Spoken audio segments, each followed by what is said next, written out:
오늘 우리에게 주신 하나님 말씀은 고린도전서 1장 30절부터 31절까지 말씀입니다. 한 목소리로 봉독하겠습니다. 너희는 하나님으로부터 나서 그리스도 예수 안에 있고 예수는 하나님으로부터 나와서 우리에게 지혜와 의로움과 거룩함과 구원함이 되셨으니 기록된 바 자랑하는 자는 주 안에서 자랑하라 함과 같게 하려 함이라. 아멘. 어떤 주일날 아침에요, 갑자기 일이 생겨가지고 부득이 아내 되는 집사님이 주일 예배에 갈 수 없는 그런 상황이 생겨버렸습니다. 그래서 남편 집사님한테 신신당부를 합니다.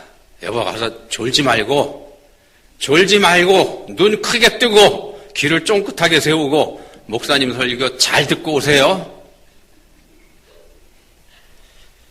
잘 듣고 와서 나한테도 전해달라, 이렇게 신신당부합니다. 왜냐하면 나도 말씀을 들어야 그 말씀 붙잡고 한 주에 살 수 있을 거 아닙니까? 이렇게 하면서 부탁을 했습니다.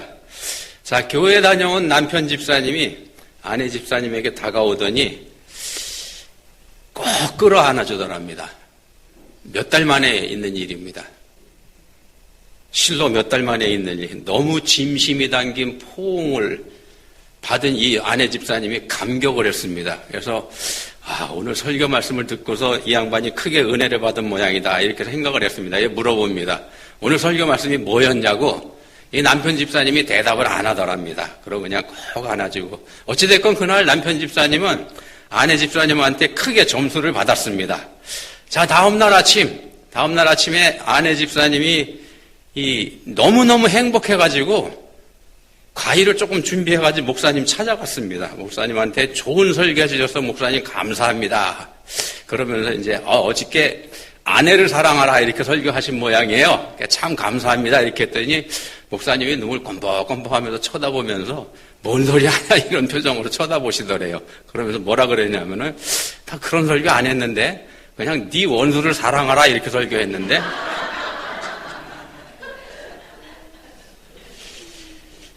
경기도 포천에요, 2층으로 잘 지어진 아름다운 교회가 하나 있습니다. 경기도 포천에 있는 교회입니다. 2층짜리 교회인데 본당이 2층에 있습니다. 한 200명 정도 들어갈 수 있는 그런 아담한 예배당입니다.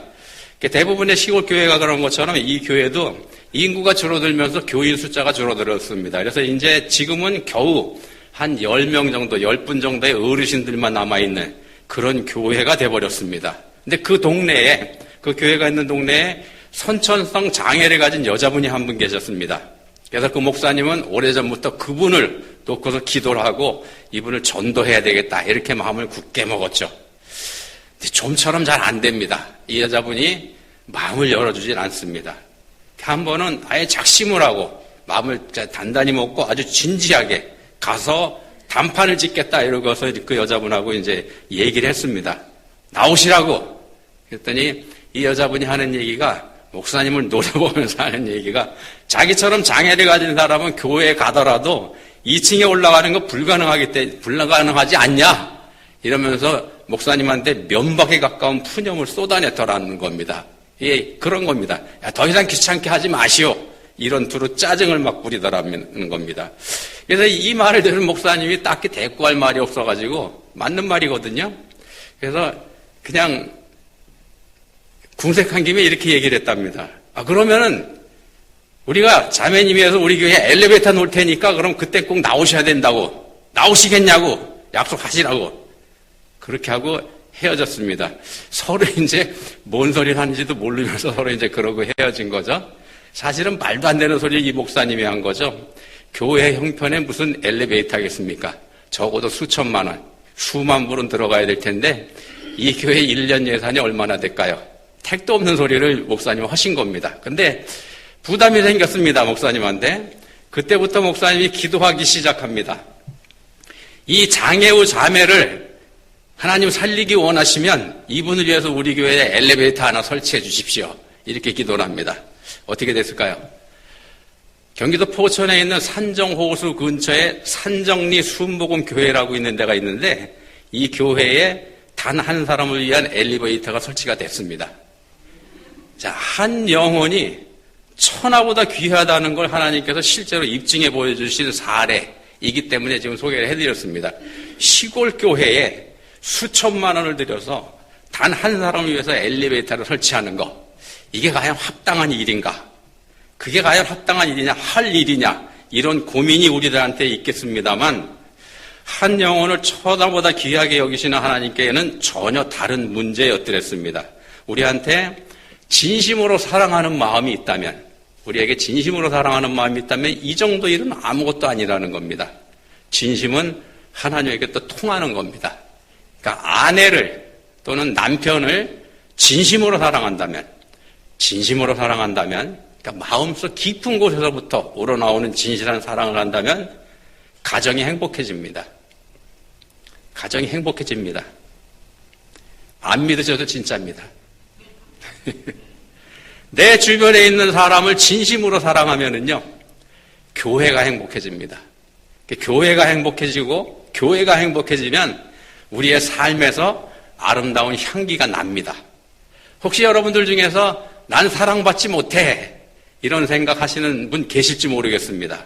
그렇다 그러면은요, 날 존중해주지 않는 사람들이 날 존중해주지 않아, 이렇게 불만 가지시지 말고 남의 사랑을 구걸하기보다는 그냥 내가 먼저 사랑해 버리시기 바랍니다. 먼저 사랑해 보시기 바랍니다. 내가 행복해집니다. 그러면은요, 내 삶에서 향기가 나게 돼 있습니다. 주변 사람들이 달라질 겁니다. 믿어보시기 바랍니다. 본문 31절에 보시면은 자랑이라는 단어가 있죠. 자랑이라는 단어가 31절에 있습니다. 자랑이라는 단어를 사전에서 찾아보면 자신과 관련되어 좋다고 생각하는 걸 남에게 알리는 행위, 이렇게 얘기합니다. 자신과 관련돼서 좋다고 생각하는 것, 내가 보기에 좋은 거, 이걸 남한테 알리는 행위, 이걸 자랑이다, 이렇게 풀이합니다. 자기께 좋다, 내게 좋다, 이렇게 여겨질 때 그걸 자랑하게 되는 것이 인지상정입니다. 그렇지만 성경에서는요, 이 자랑이라는 단어가 그렇게 환영받지 못하는 단어입니다. 대체로 보면은 부정적인 의미로 사용되는 경우가 더 많습니다. 그 자랑이라는 게 근본적으로 자기 자신을 돋보이려고 하는 그런 의도를 가지고 있는 단어이기 때문에 그렇습니다. 이거 바꿔 말씀드리면은 우리의 죄성에서 나오는 게 자랑이라는 겁니다. 우리의 죄성에서 자랑하고 싶어하게 그렇게 만듭니다. 죄라고 하는 게 그런 배경을 가지고 있습니다. 그래서 성경에서는 자랑을 거의 대부분 자만 또는 교만, 이거하고 닮은 것으로 해석하는 경우가 많습니다. 우리가 잘 아는 성경 구절 있죠. 너희가 그 은혜를 인하여 믿음으로 말미암아 구원을 얻었나니 이것은 너희에게서 난 것이 아니요 하나님의 선물이라. 행위에서 난 것이 아니니 이는 누구든지 자랑치 못하게 함이니라. 우리가 구원받은 것에 대한 굉장히 중요한 말씀이지 않습니까? 우리가 구원을 받아서 그리스도인이 됐는데 우리가 구원받은 거 거기에 우리한테 자랑할 게 하나도 없다는 겁니다. 우리한테 자랑할 게 없다는 겁니다. 우리가 구원받은 그 어마어마한 그것조차 우리로서는 자랑할 수 없다, 이런 말씀을 성경에서 합니다. 영혼의 구원이라는 게 얼마나 대단하고 얼마나 큰 겁니까? 그렇지만 자랑 그 자체가 자신을 돋보이려는 의도를 품기 때문에 문제가 되기 때문에 이거 자랑할 게 아니다, 이런 말씀을 하는 겁니다. 물론 그 자랑이 하나님을 높여드리기 위한 자랑, 하나님을 자랑하는 신실함, 충정, 여기에서 비롯된 것이라 그러면은 얼마든지 우리 그리스도인이 자랑할 수 있습니다. 그건 아름다운 신앙 행위가 될 수 있겠습니다만 죄성을 가진 우리 인생들 자체가 이미 오염되어 있기 때문에, 우리 자신이 이미 죄로 오염되어 있기 때문에 우리한테는 그런 순수함이 사실상 나올 수 없다는 겁니다. 뭔가 오염되어 있다는 겁니다. 하나님을 높여드리는 척하면서 슬쩍 자기를 끼워 넣어서 자기도 높아지게 하는 그런 게 있다는 겁니다. 그래서 이는 누구든지 자랑치 못하게 함이니라는 말씀을 하고 있습니다. 우리가 자랑하지 못하는 거, 그러니까 우리가 자랑하지 않는 게 하나님의 뜻이기도 합니다. 이렇게 보면은요. 그래서 어떤 신학자는 이런 심한 말까지 합니다. 어떤 신학자가 한 말입니다. 자랑하는 자들이 할 수 있는 일이라고는 교회를 분열시키는 것밖에 없다. 어떤 신학자가 한 말입니다. 좀 심하죠. 본문에 보시면은, 본문에 등장하는 자랑이라는 이 단어가 이 단어도 사실은 이런 배경을 가지고 있습니다. 고린도전서 1장인데 고린도전서 1장 앞부분에서 고린도 교회 안에 있는 분열에 대해서 말씀을 하죠. 고린도 교회 안에 파벌이 있었더랬습니다. 바울파, 아볼로파, 게바파, 그리고 또 그리스도파, 이런 파벌이 있었습니다. 파벌이라고 하는 거, 이건 서로 대립하는 집단이지 않습니까? 집단이 서로 대립을 하면서 서로 자랑하고 서로 견제합니다. 그게 파벌이죠. 대립하면서 견제한다는 얘기는요, 자기는 높이고 상대방은 깎아내리는 그런 행위가 따르는 겁니다. 그래서 문제가 되는 겁니다. 자기는 높이고 상대방은 깎아내리고. 자랑이라고 하는 본문에 나오는 이 단어는 특히 신약 성경에서 거의 부정적으로 사용됩니다. 앞에서 말씀드린 것처럼요, 구약에서보다 신약 성경에서 더 부정적으로 사용됩니다. 그래서 성경적 개념에서 보면 자랑이라고 하는 건 불필요한 덕목입니다. 쓸데없는 덕목이라는 거죠. 성경에서는 그래서 자랑하는 것 지극히 경계합니다. 본문에서도 자랑은 그래서 오직 주 안에서 자랑하라 이렇게 말씀합니다. 주 안에서 자랑하라. 자랑할 때는 주 안에서만 하라. 본문에서 강조하는 표현은 그래서 이 자랑이 아니고 너희는 자랑하라 이게 아니고요. 본문에서 강조되는 표현은 하나님으로부터입니다. 하나님으로부터 나서 하나님으로부터 나와서. 그러니까 그리스도인은 하나님으로부터 온 사람입니다. 하나님으로부터 온 사람. 오늘 말씀의 제목입니다. 그리스도인 중에 자기 실력이나 자기 능력으로 그리스도인이 된 사람은 없습니다. 자기가 깨끗해서 거룩해서 그리스도인 된 사람 아무도 없습니다. 우리 중에 온전한 사람은 아무도 없다는 뜻입니다. 영적인 관점에서 봤을 때 모든 사람은 다 죽어 있지 않습니까? 영적으로 모든 인간은 다 죽었습니다. 다 죽어 있는 상태입니다. 에덴에서 범죄하면서 모든 인간은 영적으로 다 죽었습니다. 다 죽어 있는 그런 자들 중에서 하나님께서 어떤 사람들을 일으켜 세워주신 것, 그런 사람이 그리스도인이 된 겁니다. 죽은 사람이 다시 생명을 얻었습니다. 하나님께서 살려주셔가지고. 그러면 생각을 해보십시오. 그렇게 해서 생명을 얻은 사람, 그 죽었다가 살아난 그 사람이 자기가 살아나는 데에 자기가 한 일 뭐가 있을까요? 없습니다. 아무것도 없습니다. 죽은 사람이 뭘 합니까? 그냥 죽은 사람 하나님께서 살려주신 거죠. 그래서 구원은 전적으로 하나님의 은혜다 이 말씀을 지금 드리는 겁니다. 구원은 전적으로 하나님의 은혜입니다. 구원받은 우리가 한 거 아무것도 없습니다. 예수님께서 말씀하셨죠. 건강한 자에게는 의사가 쓸데없고 병든 자에게라야 쓸데있느니라. 하나님 앞에서 스스로가 병든 자라는 인식을 가진 사람, 그러니까 스스로 영적으로 죽은 사람이라는 인식을 가진 사람, 더 정확하게는요, 죄라고 하는 치사율 100% 병에 걸린 자기 자신의 처지를 깨달은 사람이 영혼의 의사이신 예수님을 찾게 됩니다. 자기의 죄를 자기가 해결할 수 있다고 믿는 사람은 예수님 찾아가지 않죠.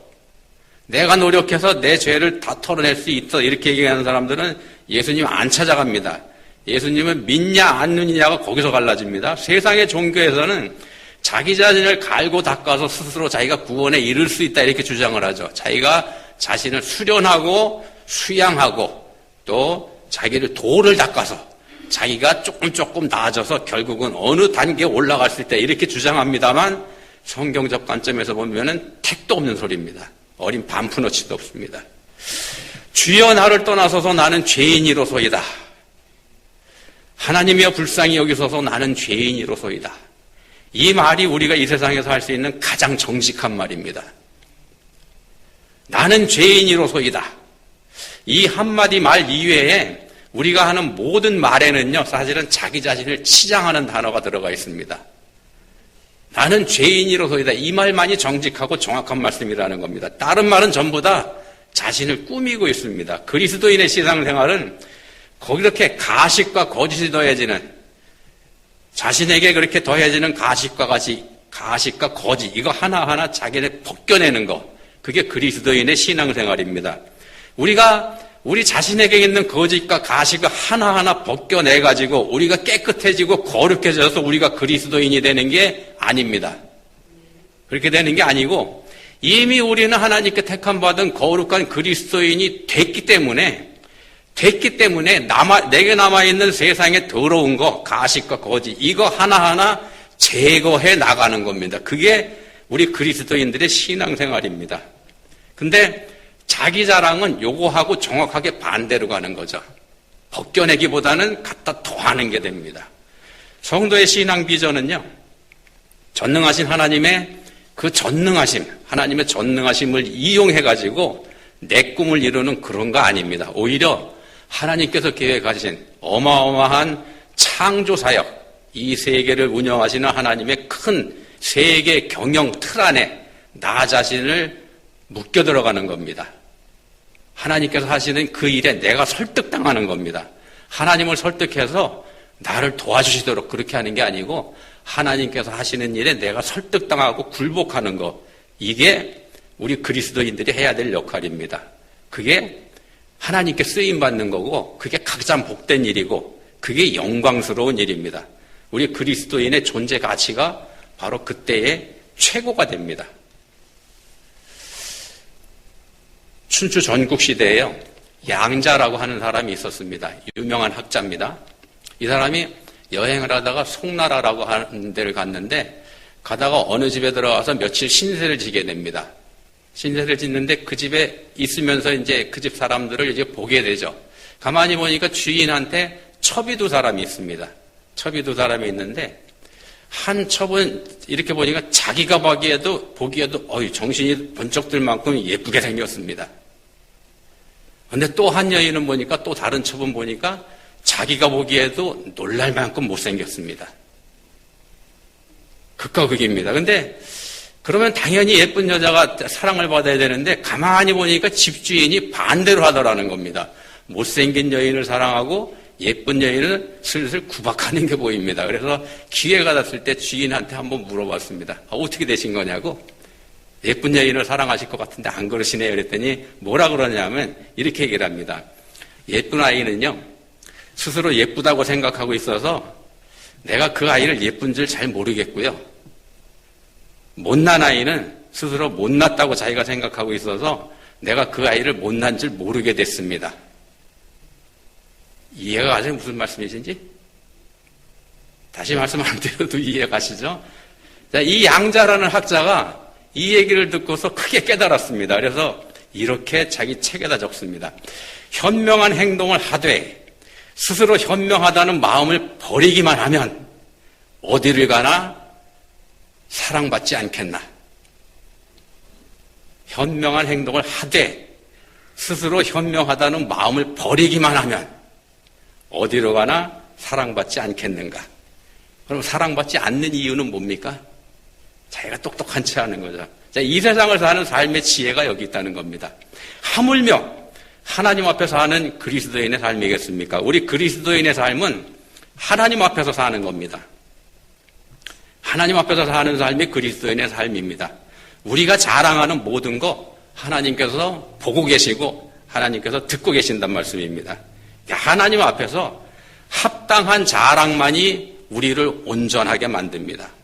하나님 앞에 합당한 자랑, 우리한테 뭐가 있을까요?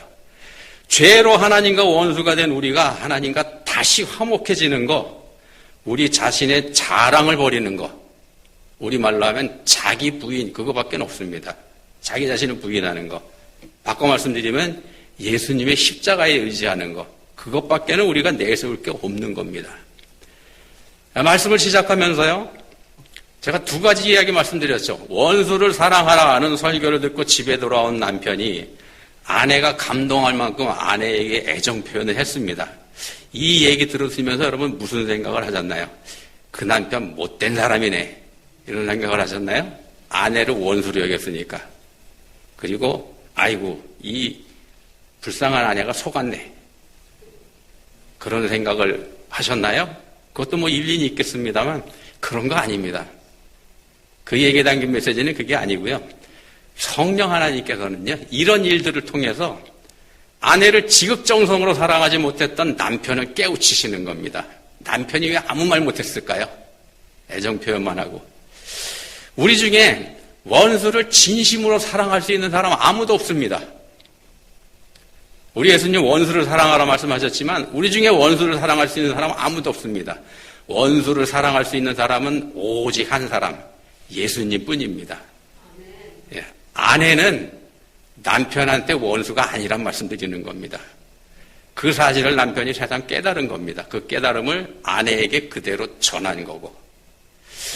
단 한 사람을 위해서 교회에 엘리베이터를 설치한 목사님은 어떨까요? 정신 나간 짓 한 건가요? 세상적인 관점, 경제적인 관점에서 보면은 그렇게 보일 수 있겠습니다만, 하나님께서는 그 작은 시골 교회에서 그 일이 이루어지도록 역사해 주셨습니다. 하나님께서 하신 겁니다. 뭘 뜻합니까? 우리가 하나님의 뜻과 얼마나 멀리 떨어져 있는지 그거 깨달아 알라, 이런 말씀을 그 이야기가 우리한테 주고 있는 겁니다.